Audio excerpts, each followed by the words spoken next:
Welcome to This Explainer. Okay, today we are exploring a site that honestly completely shatters our understanding of ancient history. We're talking about the Kailash temple at Ellora, tucked away in the Sahyadri hills of Maharashtra, India.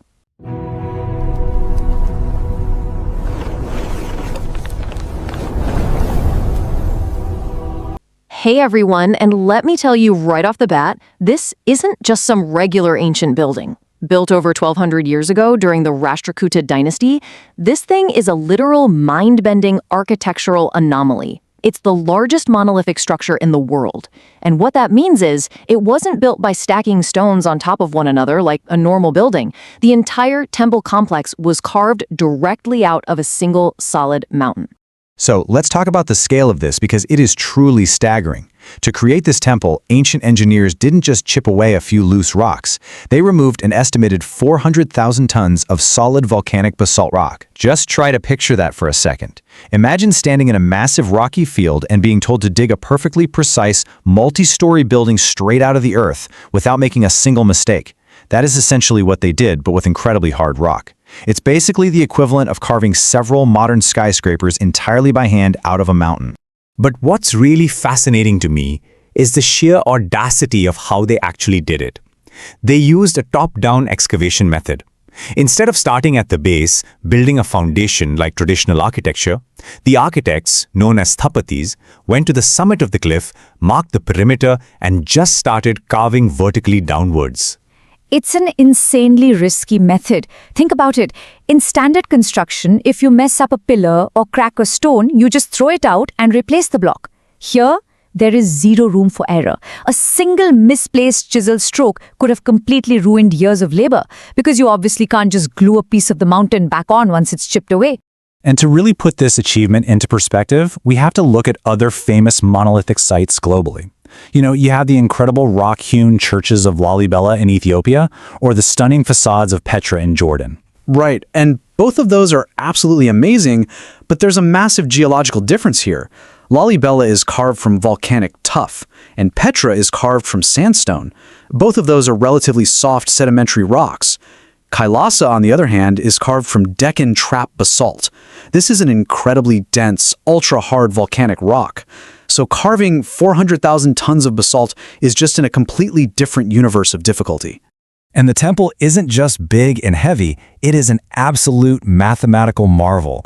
Modern civil engineering journals are literally still publishing studies on it today. Researchers are looking at its fractal geometry, its hierarchical scaling, and this perfect structural symmetry. Yeah, it's so cool. The temple inherently exhibits self-similarity. So from the massive main spire all the way down to the smallest, intricate carvings, the geometric patterns repeat recursively. It's like a giant puzzle. It perfectly aligns with the ancient texts of Vastu Shastra, showing this deep, highly sophisticated understanding of mathematics and structural engineering that we are honestly only just beginning to decode today. Okay, so this brings up a huge, glaring question. Where did all that rock go? This is actually one of the first great mysteries of Kailash. Because if you remove 400,000 tons of rock, you'd expect to find a massive mountain of debris somewhere in the surrounding valleys of Ellora, right? Exactly. But there isn't one. There is absolutely no massive mound of waste anywhere nearby, which suggests an astonishingly genius logistical plan.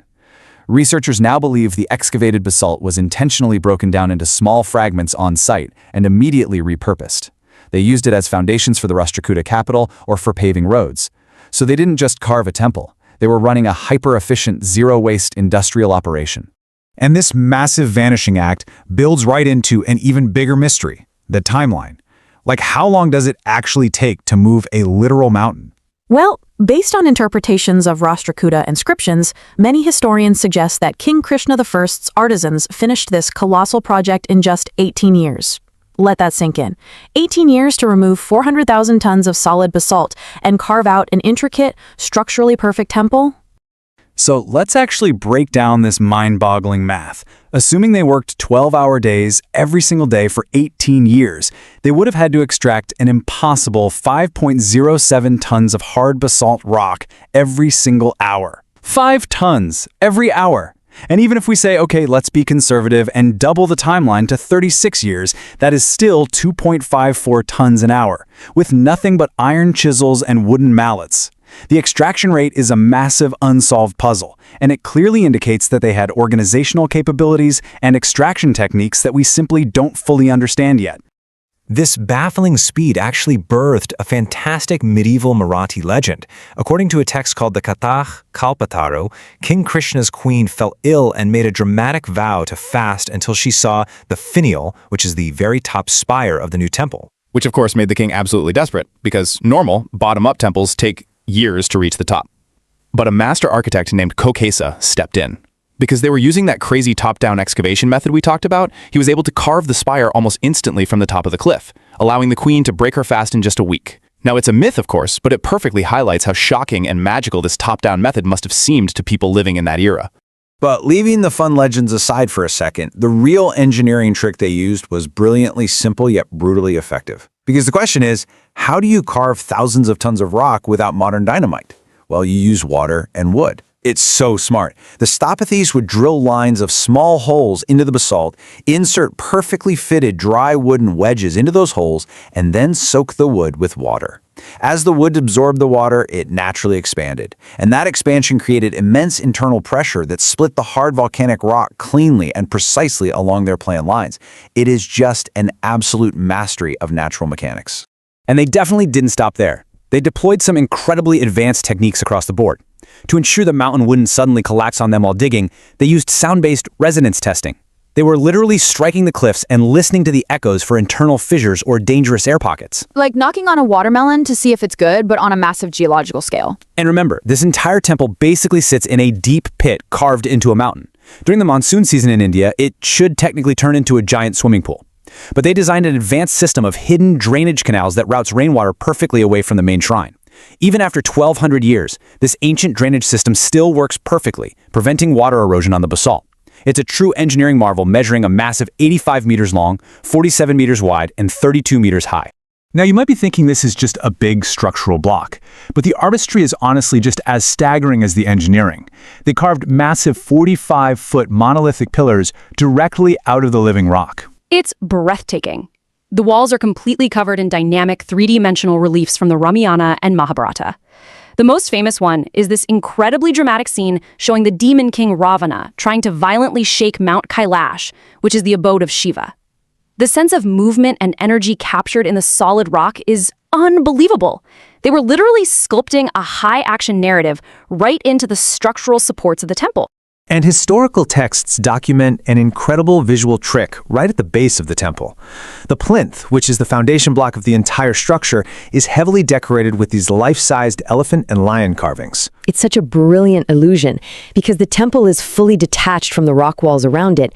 The way they carve these massive beasts at the base creates this powerful, almost cinematic illusion that a living herd of elephants is physically carrying the entire weight of this gigantic stone temple on their backs. It is the perfect spot where strict engineering necessity meets pure mythic imagery.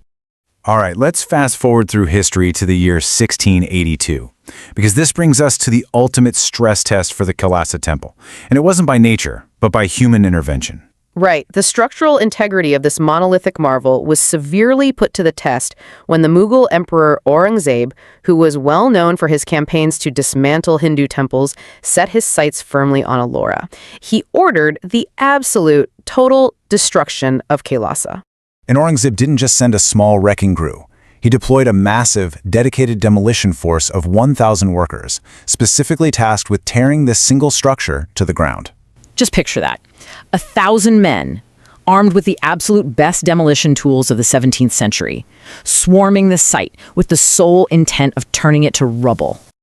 And here is the truly astonishing part of this story. Those 1,000 workers hammered away at the rock for 3 continuous years. Let that sink in for a second. 3 years of relentless, daily, back-breaking demolition efforts. And what was the actual result of those 3 years of intense destruction? A completely failed demolition. They could only cause minor, superficial cosmetic damage to a few of the statues and pillars. Exactly. Aurangzeb eventually just gave up and called off his men. He realized a profound truth that the original builders knew all along. The mountain itself was the temple. You simply cannot manually tear down a solid mountain. The temple proved to be way too massive and its monolithic structural integrity was just fundamentally unbreakable by human hands. So, what does this all mean for us today? It brings us to a profound realization about our ancestors.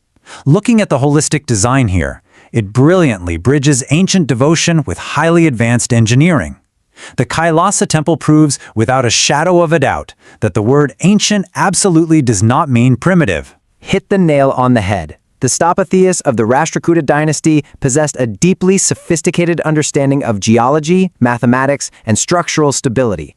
They were able to think and create in full three-dimensional space without any modern blueprints, using a top-down approach that somehow ensured a perfectly unified design language across a massive, multi-generational project.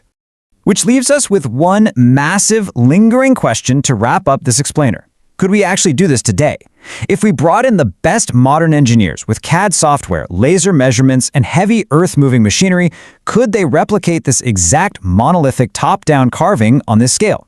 With this level of flawless precision? Honestly, it requires such immense resources, perfect planning, and a singular unified vision that it really makes you wonder if our modern civilization could even match this forgotten intellectual and organizational mastery. The Kailasa Temple isn't just a relic of the past, it is a permanent, standing testament to the limitless potential of human imagination and skill. Thanks so much for exploring this amazing topic with us. See you next time.